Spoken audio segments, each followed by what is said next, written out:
Hey, welcome back. Glad you're here. You're to another episode of Rock and Jess World Podcast. This is a podcast about God, life, and love, and marriage.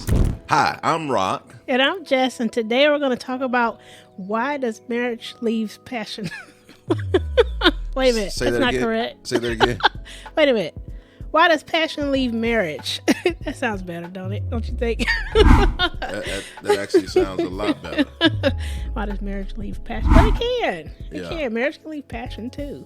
If you decide to have like a relationship built on other things besides love. So essentially, we're talking about Yeah. how does passion leave a marriage? Yes. And I guess it's for people who look up one day and realize we suck. We Yeah. don't. Well, I guess that's the problem. If I'm childish. Okay, that's.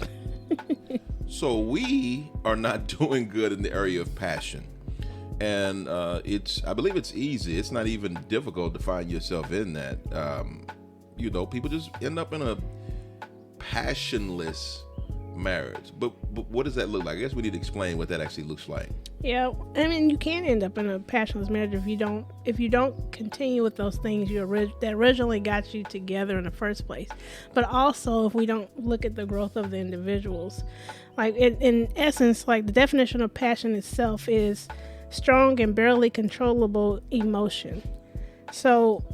I like that. And you feel that way if you think about when you all met, you came together, it's these butterfly feelings for but you also put yourself in a place of yeah, you're gone. You put me in the mood, girl. Go yeah, on.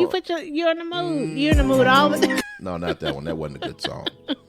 My bad. Just keep going. Just ignore me. You put yourself in a mood to accept anything at the moment, as long as everything's compatible, of course. But your original compatibility is based on all those questions you ask. What do you like? What do you don't like? What do you like to do? What you don't like to do? What do you accept and don't accept? But those are just preliminary questions. It doesn't get into after we mesh, what parts of those things change. And I think that has a lot to do with the compassion changing. If I looked at it's an article from today's.com. So before you get into that, just because that is a great point, and I know you're gonna get into the information there and all of those things there. But I was just like, signs that that the passion is not there. Would it be things like not holding hands or not making Google eyes at each other? No affection, not having fun together when y'all out, touching hands at the movies is not as important anymore. Would it be those kind of things? Yeah, and we got a whole list of those things coming up. But we'll get to it. But that's why I was going to go to this article from todayshealth.com or today.com, which went over which says falling in love's perhaps nature's greatest high, which I think so too. Yeah. Like I was talking about those butterflies you get when you meet somebody. I like the high like a drug. Yes, it is. It's a drug. It says just seeing your love be loved can make your heart race, your legs weak, and your face flush. Just touching them makes you just just go on to this. I mean, don't you feel that way? That song by SWV just popped in my head. Oh. I get so weak in the knees, Yeah. I can hardly speak. I lose our control. Da, da, da, da. I don't know. Something takes over me. I don't know the words. I make up words. That's all right, as long as the song it. keeps I be flowing. feeling. I put my name in the song and everything. But you think about it Go in ahead. movies too. Go Like, ahead. what does Disney tell us about love? I mean, if you think about all the Disney, Cinderella, you meet your prince, this is how marriage is designed to go. We're supposed to meet fall in love, and then everything for happily ever after. They call it happily ever after. Complete. I mean, that's the goal. Yes. Happily ever after. And they lived happily ever after. Right, but they don't tell you that in between. How did they get to forever after? Right. They also don't show you the old version of the fairy tale couple. They don't show you the cussing moments. Right, they don't. They don't show you to leave that toilet up and walked out the room. Tulsi. Now that leave the toilet up sounded real direct for. I'm just sound like saying. you was pushing that somewhere. I'm just going. I don't know who you could have been talking about, Whatever. but we just gonna go and let that roll. Go ahead. Yes, they just don't show you those moments. So, a doctor named Fred, and I'm gonna probably say his name wrong, but neurologist, he says that passion is only supposed to last 2 to 3 years at most. So now I have to ask you, Rock, have you had your passion left at year 3? Because we're past year 3. So I need to know if you're still passionate. Who is this dude? What authority is he speaking by? I don't know. I don't know. I still have passion, and maybe he's talking about, because there is something that we have to look at here, is that we both came into the relationship with experience, right? And that's all I'll say as far as that. So we know the value of passion and keeping it fresh. Yes. You know, we know the value of that. And I believe that this is more for brand new people, you know, when that, because I believe that would have been me the first time, being naive to the importance of passion. Could I say that? Yeah, is it okay to say that? Can. And so that he needs to specify his criteria for making this statement, like what's leading him to make this statement. Because if you're talking to people who really understand what it is to lose that passion, then we wouldn't qualify, because we came in knowing, right? Yes, what those and things we were. purposely put things together. It's like you can't call a person.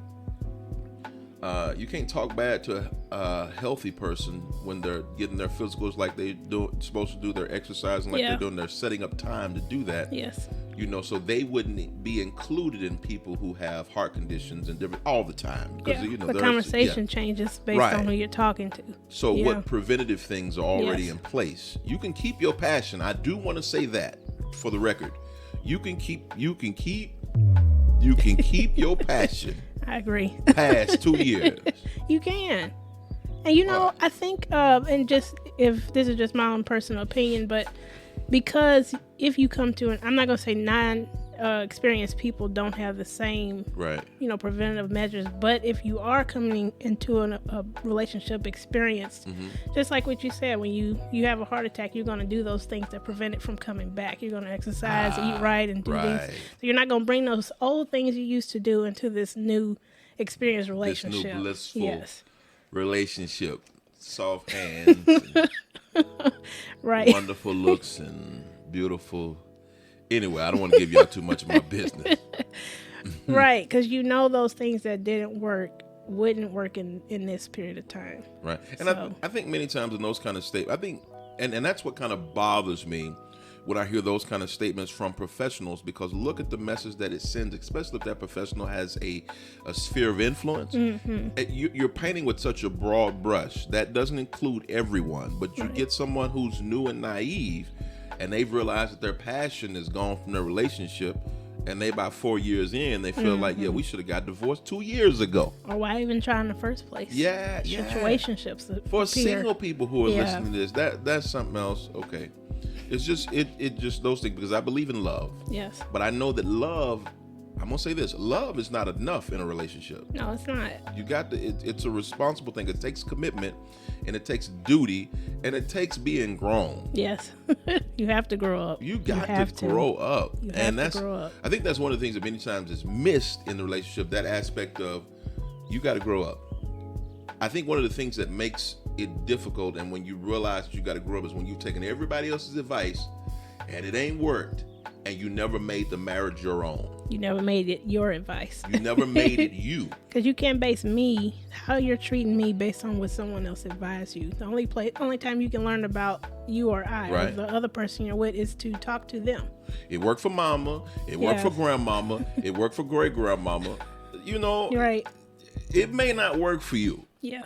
You know, with the way commitment is in this generation, especially with millenniums and those that are, I forget who's after millennials rather. Millennial juniors. We'll just call them millennial juniors.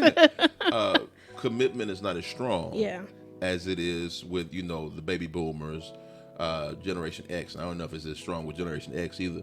But when you look at these kind of things, you have to understand that there's a different way of looking at this and standing on it based on how we're moving forward. The cultures are not the same anymore. So we have to understand that the things that we're dealing with currently are not things that Big Mama and them had to deal with. And and I'm sorry that when I say Big Mama, that's how usually most of us, Madea or Big Mama or somebody, that's usually somebody grandmama in our community. But we're dealing with things now that they didn't have to deal with the internet.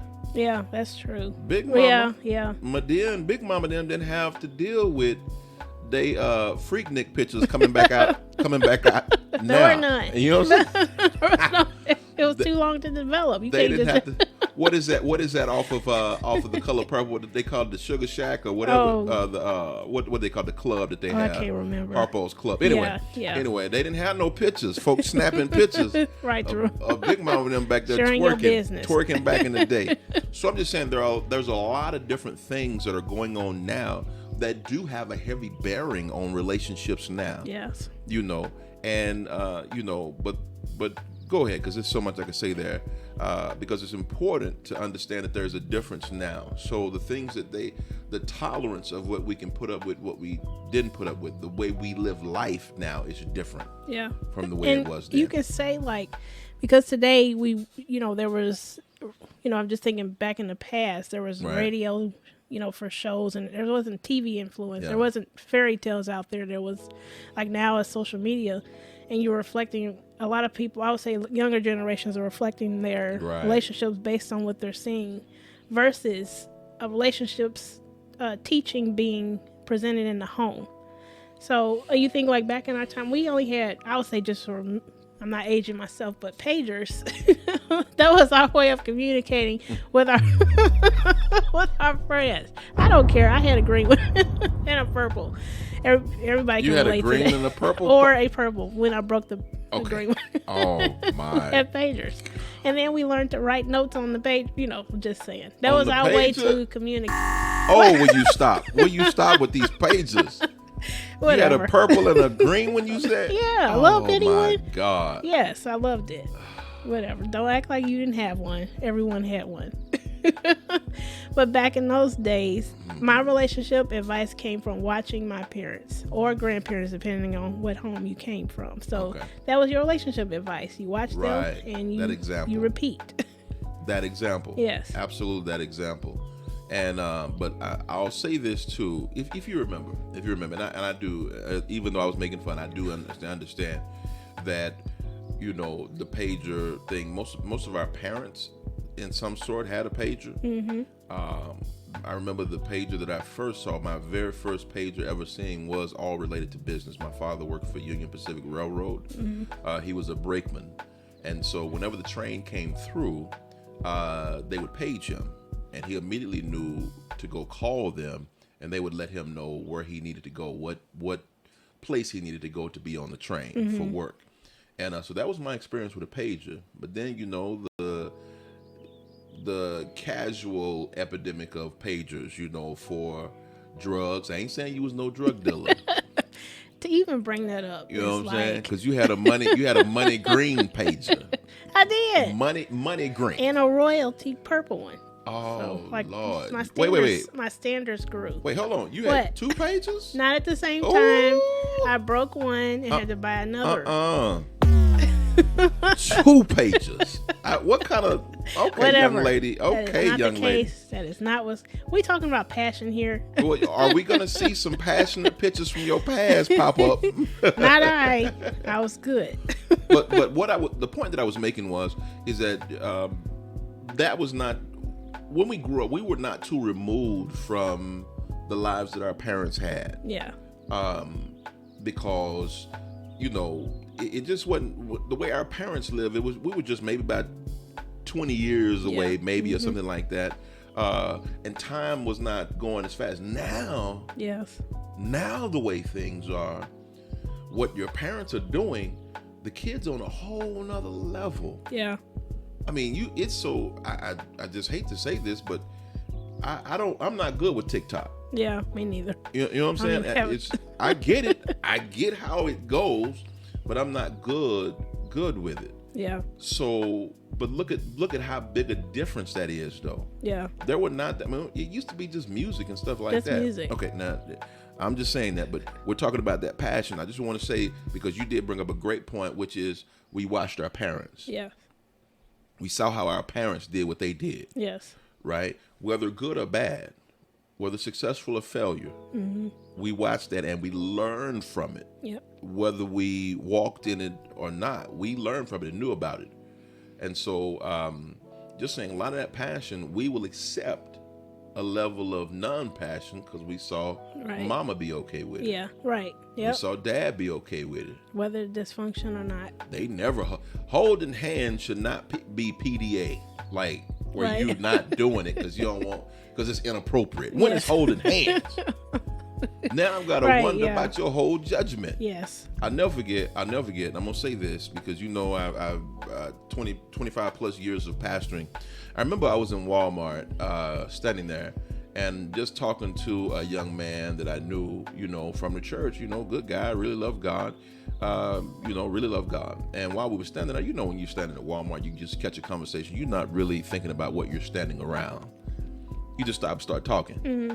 I didn't know that we were standing right outside the lingerie part or whatever. Let me back up for those of you that, because I know y'all thinking like, Walmart got lingerie? No, they don't. But during the holidays, they might throw a little something out there. They might throw a few little tricks out there. Anyway. Okay, you were standing outside. Yeah, I was standing outside.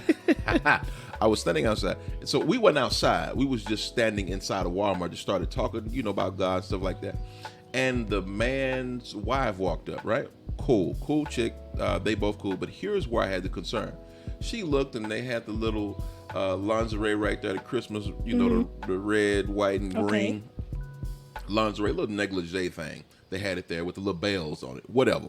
That's neither here nor there. Very detailed. What happened is that his wife looked at that and said, "Oh, that's so sad. They need to just be with God. They ain't got to do none of this." And I was sitting there thinking to myself, "Oh, I felt so bad for him." Is that wrong? I immediately, because I'm hearing her say this, and I'm like, "Yo, bro, I'm so sorry. Give me your hand. Let me pray for you, brother." But what if he's okay with that? Maybe that's you were projecting your experiences. Listen, I want that brother to be happy. How do you know he doesn't appreciate? I mean, she got it from somewhere. You know what? He may be okay with her wearing a choir robe to bed. If that's their thing, that's their thing. That might be his thing. It might be. Which is why the bedroom is what? Undefiled. I get where you're going, but you're going to hear this for a minute. She might enjoy a scripture being read. Maybe he enjoy a scripture. What's wrong John with that? John 3:16, for God so, ooh, that's my jam. God. For God so loved the world, young woman. I don't know if we just... that he gave. Maybe he tuned up in the bedroom. Folk. Yeah, maybe. That may be her thing. And maybe his too. Can I get a witness? Whatever they decide to do between those walls is their decision. That is too much. Listen, okay, so I do understand what you're saying. Because we are talking about passion. I do understand what you're saying. But I was just concerned with him. I was concerned. I heard her say that, and I'm praying. I was praying, and she was just lying and just saying that because I was standing there and I'm a preacher and a pastor. Okay, I got it. I'm hoping. And why do people do that? I'm hoping you don't know how to be married. Because I'm hoping that at their house they got a trapeze and everything going on. Because listen, the Bible does say that marriage is honorable and the bed undefiled. God stopped talking about. He didn't say anything else after marriage was honorable and the bed undefiled, and he ceased to talk. Now that means you go whatever you need to go on, let it go on. I just hope they ain't in there with Bibles and I'm still concerned for this brother, but I will tell you this because I was thinking about this. He and her aren't together. Okay. They aren't together because of the lack of trapeze. She should have been more about. That was the reason, not anything else. She should have been trying to make his Christmas merry because the bells weren't ringing. The bells was not ringing. Children were not singing. I hope not. Okay, I'm being silly, but passion. Mm-hmm. I think that there is a passion. One, let me say this just for the record. Passion shouldn't matter about the optics of others. Correct. Yes, absolutely. It shouldn't matter what other people think. Yes. Passion should matter about what you think. And I think that's one of the things that have been destroying church people for years. Mm-hmm. They get so into the optics of others. They don't want the image of sin. Yes. Now, we get so into the image of sin that we forget about judging. Yeah. Yes. Listen, yes. I'd rather you be happy. If that brother's happy with you I don't know, bringing booster cables to the bedroom. That's y'all business. Charge them up and trust God. But that's their business, That's though. their business. That is their business. Yes. And church folk don't belong in your bedroom. They do not. They don't belong. Nobody belongs in there. In your bedroom. But some folk, I'm finna go out real heavy here. I'm trying to make sure we don't get counseled off of here for what I'm finna say. Or off topic. No, not off topic. This is still on. You've been saying that a lot. I ain't been off topic at all. What happens is that many people have such a euphoric experience at church that they make intimacy have to fit into that euphoric experience with God.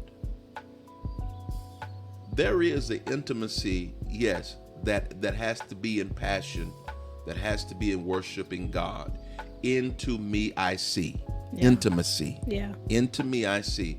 The Bible says that Adam knew Eve and they conceived. So conception comes about the more you know someone. You're able to look within yourself and inside of them, and you're able to grow once there is a knowledge that's given. That's intimacy. Yeah. When I open myself up and expose you to all my good and all my bad, right? Yeah. Now the problem is when you're going crazy in the prayer room but won't go crazy in the bedroom. That's a problem. Because I believe that what we're doing for God gives us that, so it should be symbolic always of what we do privately. We should never be doing something publicly that we're not doing privately, even worshiping God. Yeah. God gave us each other. Yeah. Do you hear what I'm saying? Yeah. God gave us each other to be with each other. Yes. To honor each other. It's a great gift. And do you understand what I'm saying? Biggest gift under the tree. You know how kids get up. We used to get up on Christmas and look at them gifts under that tree and be like, ooh, who name is on that big one? Yes. Do you understand what I'm saying? Hey, I'm gonna be real, because we knew we didn't care nothing about value. All we cared about was the biggest one mine. Right. That's true. That's all we cared about. It could have been a big rock in there. Right. But we just wanted to know if that big one was mine. Because the biggest present needs to have my name on it. The biggest was the best, according to what we thought as children. But it's like when I found the gift of you. I saw the greatest gift, and that was you. I wanted to see whose name was on it. Oh. And I looked and saw my name on this gift, and I was like, God, thank you. Hallelujah. And that's why I don't mind honoring God. Hallelujah. That's why we still have passion. That's why we still have passion. But right. I only said that to bring it into, passion many times, and worship will make God one way, and then we'll go home tired. Yeah. Go out there acting up, doing the most for God, but go home tired. And that's why I go far. That's why a lot of men don't care for church or don't go like women. Mm-hmm. Yeah. Still trying to get that, get that feeling again. That feeling. Uh-huh. That gift feeling. That biggest gift feeling. Mm-hmm. Yes. How? That's something to think about. No, and I get what you're saying, because we all, when we come into the relationship, we are honored to have the gift. Yes. Because we've been looking at it so long. You know what I'm saying? Like, ooh. We've been listening to it so long, looking at it so long. Think about it. You can't open them gifts to Christmas. Yeah. Them real parents put that stuff out there early, and they're going to tell you better not. Y'all better not touch none of these gifts, and if you open one of them, I'm going to open the can. Yes. Y'all know. That's true. Them real parents. I'm not talking about y'all parents that's praying little Bobby don't go in the gifts. I'm talking about that parent sitting back talking about, I wish Bobby would. Go in them gifts. I wish Bobby would. I'm going to break his legs. Now, I'm not condoning child abuse. I got to remember, we're in a sensitive generation now. I'm just saying Bobby knew. Little Bobby knew better. Present. Not to open it. Don't even look at it. Yeah. Bobby know he bad, but he know his mama badder. And then you go to the parents, don't even think about it. Right. I don't know what I'm thinking. But that's the thing. Yeah. When we see each other as gifts. Yes. And we're so happy to have that gift. We want to show that gift out to everybody. Yes. I know y'all was looking at this same gift. I know y'all was looking at this same gift. But look who got the gift. Right. You want to show it off. You want to hold hands in public because you need everybody to know. I don't want no mistakes around here about this gift. Right. That's real. Who this gift belongs to. Who this gift God did it. feel God here. God did it for me. Yes, I love that. And since God did it for me, I want everybody to know this blessing. It's like getting a new car. What do we do when we get that new car? I was just thinking that. So is it you don't want to relate to a car though, because people be changing them out. So but feel me what I'm saying though. Yeah. It's like that new car, especially when you got one. I'm sorry, the festival you got one. That's the first one off the line, off the lot. It's the first one like that. Yes. Oh, you want everybody to see that? Yes. Want to drive around, watch it for no reason. Yeah, just driving everywhere.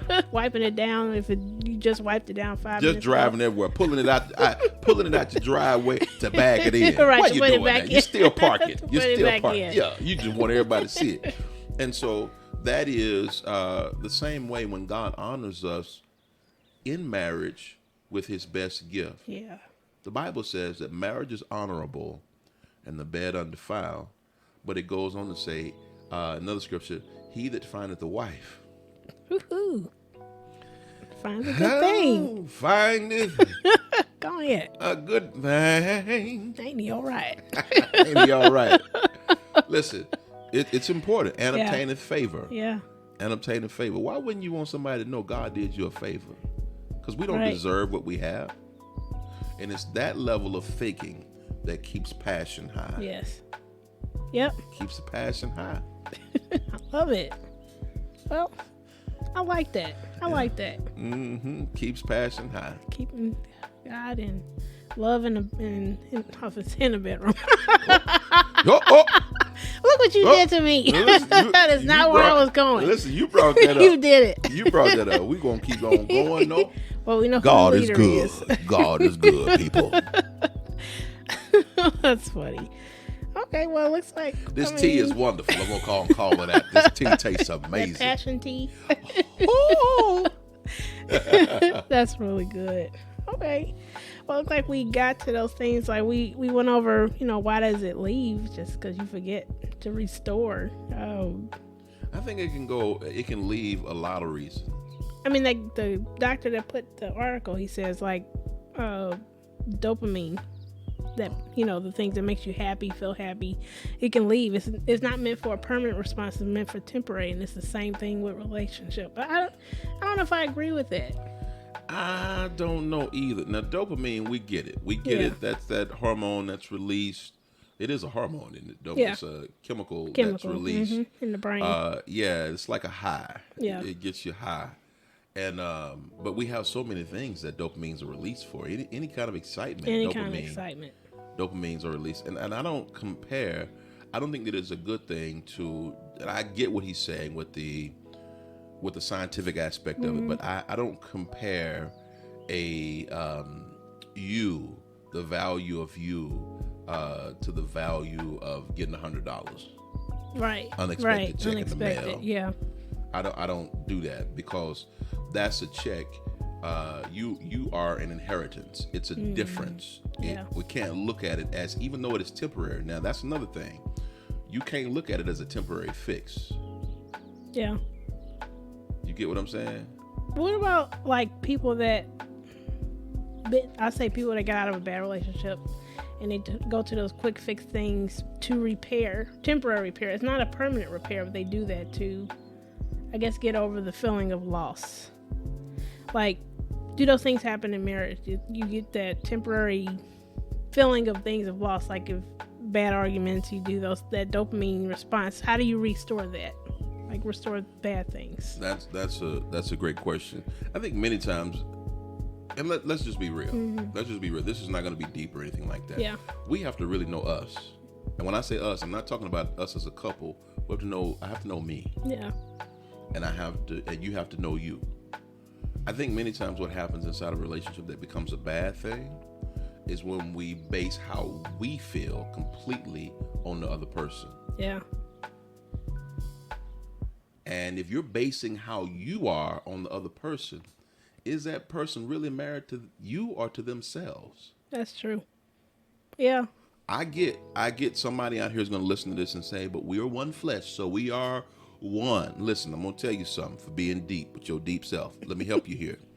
Is that we have to understand God has to make me a great man. that never changes when I take on the title of husband. Yes. Do you get what I'm saying? Yes. And then what we'll do is we'll just become husbands without the man being built. Yes. Do you get what I'm saying? I understand. And if I become a husband without the man, what am I? Right. Forget that.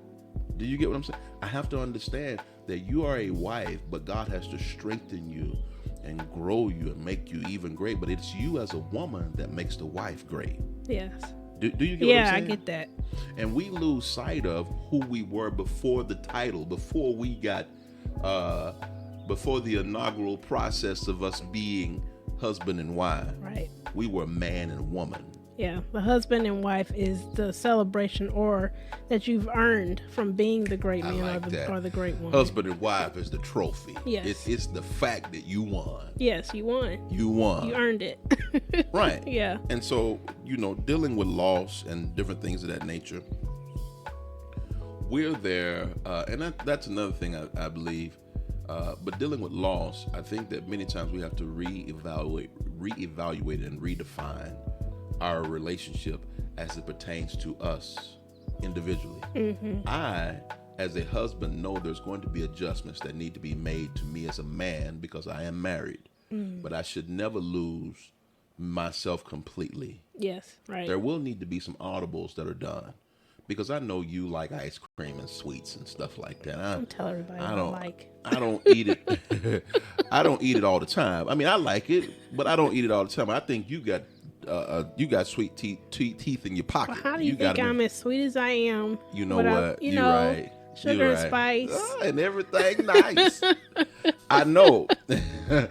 I know. And I totally understand what you're saying. But the point that I was going to make is that I have to grow and cannot as a man, I don't eat those things, but I know I have a wife who enjoys them. Mm-hmm. So the husband part of me that I have put on as a man knows in order to bless her and make her feel valued because that's something that she enjoys, I need to grow in that area. Although I, as a man, that ain't my thing. Yeah. But as a husband, yeah, I'm going to include that. Include it, yeah. Do you see what I'm saying? I get that, yeah. And so it's those adjustments that need to be made. So whenever it's lost, we have to really go into intimacy, that we know each other. This is the power. Yes. This is the true power of passion. Yes. It's really intimacy. Yeah, it is. It's the power of it. When you take that time to look into me, I see, into me, intimacy. And when you're able to be vulnerable, when that passion leaves, that vulnerability leaves. It leaves too. You used to say, I ain't afraid to cry in front of you. Now that other person talking about, I ain't afraid to make you cry. It's horrible. But that's where a lot of people relationships get to. It breaks the trust. Yes, it breaks the trust. I mean, yeah. So I hope that answered the question that you asked. But it's the passion, because I'd really like to get more into different ways that it leaves. Yeah, yeah. I mean, what are different ways that it leaves? I mean, what do you think? Some different ways that passion packs its bags and leaves the house. I mean, there's symptoms of something deeper happening. Like, I know we've discussed before, like, during conversations, instead of going over whatever the problem is, we try to cover it and make it better, and it just gets bigger. So that problem continues to grow, and we're just giving it Tylenol. Tylenol. We're just trying to mask the pain, but not unmasking the issue, the problem. So that was good. Say it again. It's messing up. We trying to heal it by giving it Tylenol. Giving it Tylenol. Ooh, yeah. Girl, I wish I had an argument on that. That was good. I mean, that's one thing. And then you go into, you start shifting priorities. People with children, they've built their relationship based on those kids because they started off early. And that's what you want. You wanted to grow up with your kids. But you forget that the relationship you didn't come together for those kids. You came together because you love each other and you wanted to grow a family, not the family to grow you. And those children are a product of the love that you all have for each other. Now you done went and made the product the priority. Yes. Yeah. You never would have the product if it wasn't for the love that you both have. That is good. Yeah. That is good. Oh, that is good. Keep going. This is blessing me. I feel like I don't know you. Oh, you don't? Hey, this is our season of life. Hi, I'm Jess. I'm Rock. You know what I'm saying? Go ahead. This is good to me. Yeah. Go on. So I'm just saying, if you shift your priorities to not your relationship, there's no way of not losing some of it. You putting your relationship on the back burner when you're supposed to be growing it. Like we like to say, organically. It needs to grow as you change. Your relationship has to change. So then we go into those things of how do we restore? How do we restore it?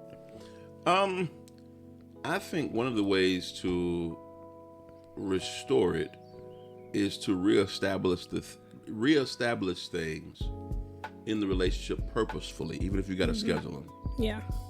Where it's all about the intimacy and date nights, walks in the park, grab some hands sometime in church. If she allow it, grab. Moving on. I'm just saying. No, you can't ask me no question and then try to move on. You gotta let me finish. If she's allowing it, you lay hands on her for the edifying of the body. I don't even know. I gotta screen my questions based on what answer I may get. Well, I'm just saying, if she allow it, if she cool with that, because and that does bring me to something else. Sometimes the intimacy is bad because somebody's inconsiderate. Inconsiderate. Okay. What I mean, y'all both go up there with prayer at church, and she got her hands up, and I mean, you squeezing on and touching on, and folks see you. Yeah. You know that. Yeah. So appropriate timing. Yeah. Place and time. I don't believe that it should be anything that is, awkwardness.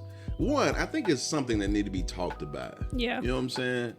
And then I think many times both need to take time to read each other when they're making those efforts. Yeah, that's true. You know what I'm saying? Mm-hmm. If a brother touch a woman, start with the hands, brother. Start with the hand.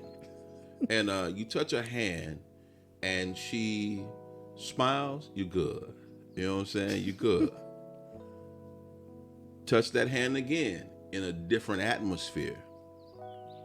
Now, I don't know. Most women going to be cool with that. Yeah. Most of them will. Sometimes there may be some things going on. You know what I'm saying? If there's some sort of abuse that started with touching her hand, she may cringe on you a little bit. And there's a deeper conversation that needs to happen. Yes. You get what I'm saying? Mm-hmm. Because it's some trauma connected to that touch that needs to be examined. Does that make sense? Yeah. And when do you bring that? And that's another podcast we can do. When can you bring your triggers to the relationship? When should you discuss those things? I mean, you talking about like guns? No. What are we talking about here? No, things that set people off. It could be how you handle people that set you off with a gun. Why do I have? Is this, what are we on? Let me get my pager. What are we communicating about? What is this conversation really about? I'm just saying. No. I do believe, and I do understand. I'm just messing with you. I do believe that many times what happens is that that is a conversation that needs to happen because people have triggers that they're not aware of. Yeah. They have things that go on in their life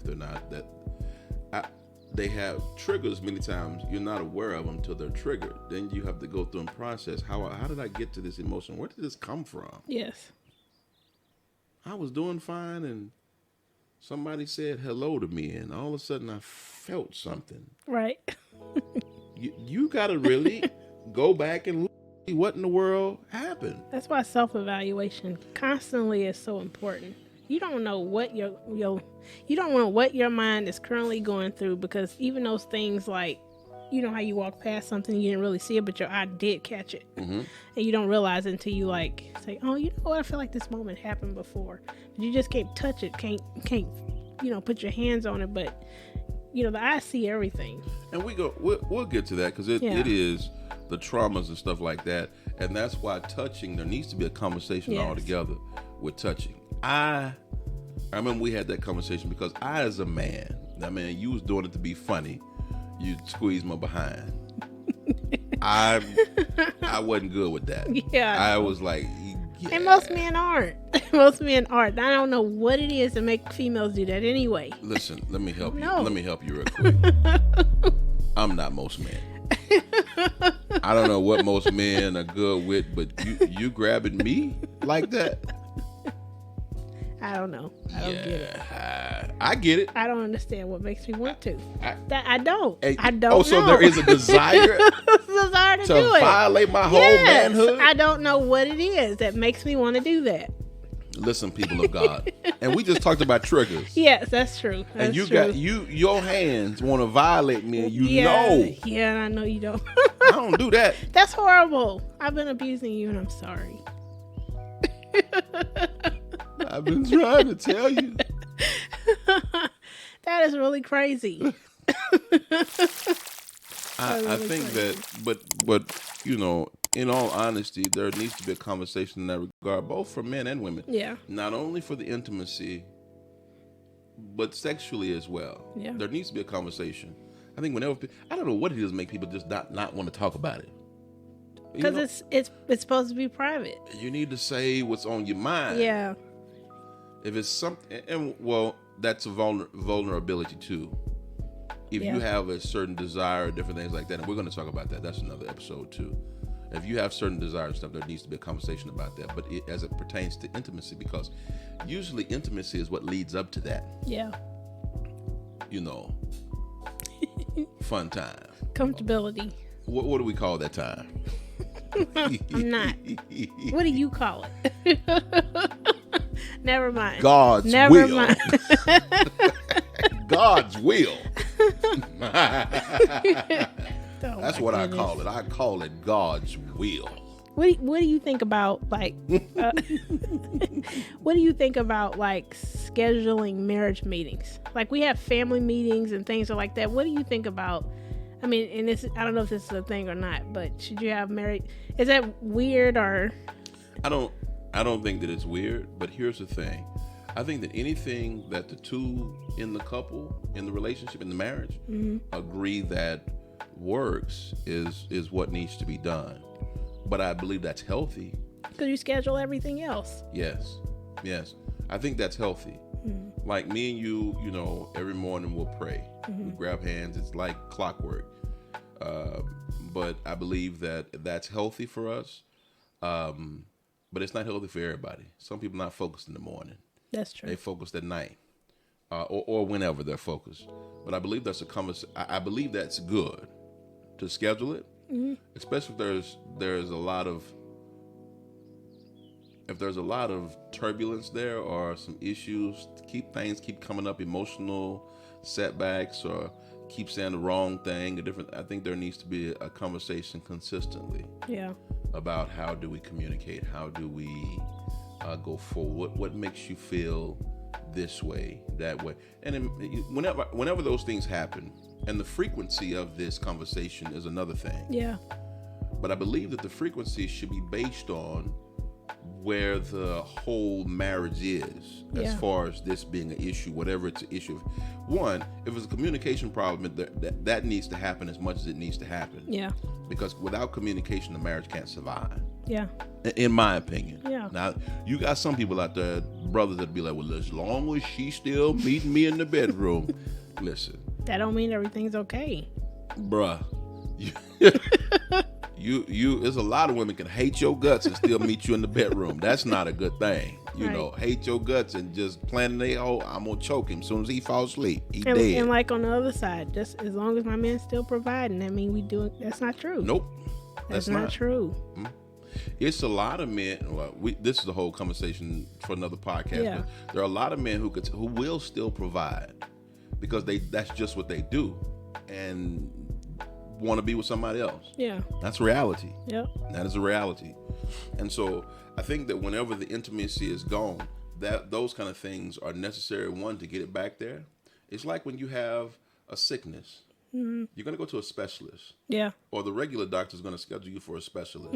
That specialist is going to see you as many times as the urgency of your condition demands. Yeah. Does that make sense? Yeah. So if we have a problem within our relationship, depending on how bad it is will factor in how frequently we need to do that. Yes. The meeting. Yeah. And so I think that's good. To answer your question, marriage meetings. So I thought you was talking about bedroom meetings, but marriage meetings. With bells. That ain't all I think about. With Christmas bells. That ain't all I think about. Christmas bell. Merry Christmas, though. I mean, I don't miss Christmas. We're gonna tell you that. Bless God. Let's move on. Merry Christmas. Oh my goodness. Baby Jesus was born. He's something else. You're something else. I'm not. I'm just a husband. I'm a husband who loves Christmas. You are. Listen, don't do me like that. Merry Christmas. Oh my gosh. So, but yeah, I believe in that. Annual checkups. It's your marriage.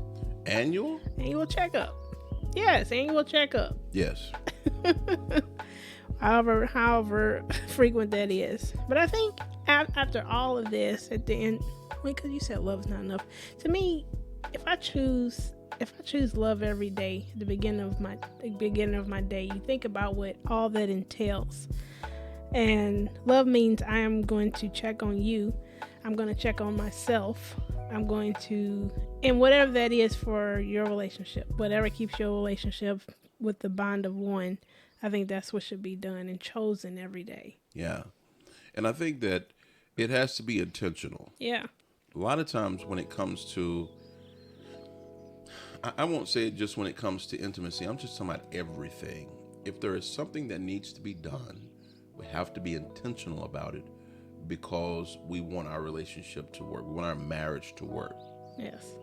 And so, the thing that gets bad is when we just haphazardly allow things to happen. We are reactive as opposed to being proactive. Yes. Intentional makes you proactive. Yes. Reactive is just allowing stuff to happen. And the devil, Satan, Lucifer, can wreak havoc on a relationship that doesn't purposely put borders up, doesn't purposely put shields up. You get what I'm saying? And so that is the thing, because everybody has stinking thinking, crazy thinking. We all do. The enemy will whisper something to us, so we have to be intentional about making it work, proactively making it work, and that goes for intimacy and anything that is a necessity in marriage. It has to be intentional, and that's that's very important. That's very important. Yes, work on work on it all. Work on it all. Yes. Work on anything. Yeah. Well, when you say like God talks to the union and the devil talks to the like it talks to you individual, I feel like that's the case. That's how you know it's the devil. Yeah. Whenever the division, because he's going to divide and conquer. Yeah. That's what he's going to do. Divide and conquer. If he can get you all, because the Bible calls you no more two flesh, but one. Whenever the devil can get you, Lucifer, whatever you call him, can get you to start having two visions, division. He is winning, especially in terms of communication. Yeah. Especially in terms of vision, because you have to have a vision for your marriage, especially in terms of goals. Seem like everything getting on your nerves, moods, all of that. If he can unsync you, because the thing about a marriage that's great is when it's synced. Yes. Yep. When we're together, we are synced. I know her thoughts on this. She knows my thoughts on this. We are a powerful force together. The enemy's job is to get you all to start thinking separately, functioning separately, focusing separately, walking separately. Yes. Singing separately. Yes. You can't make beautiful music if you're not doing it together. Yeah. Yep. Sort of off keys and out of keys occur.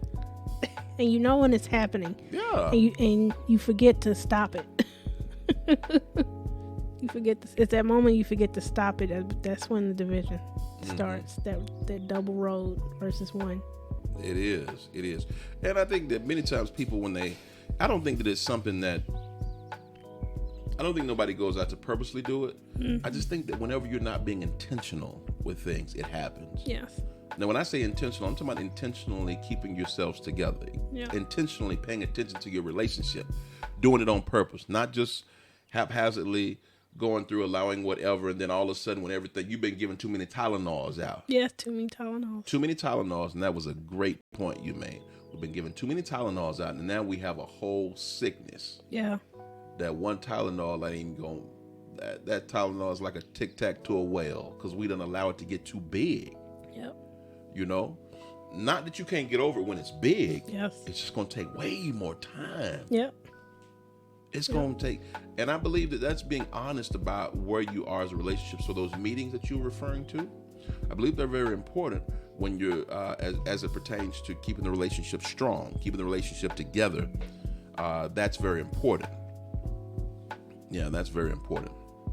I think we pretty much touched on everything, and we got a few more podcasts out of it that we can make, and hopefully, yes, we want you all to run with us on it. But I definitely thank everybody for listening and loving our relationship. It's not advice, but it's just a conversation. So, everybody's relationship is individualized to you two as a couple, but we offer our thoughts. So thank you for joining. But if you'd like more information, you can always go to our website, www.rockandjessworld.com. That's ROCKANDJESSWORLD.com. If you'd like to have a conversation with us, you can always call us at 844-762-1537. That's option 1 for Rock and Jess World. We are also on all social media platforms, so you can go to Facebook, Instagram, any of those places. Put in Rock and Jess World.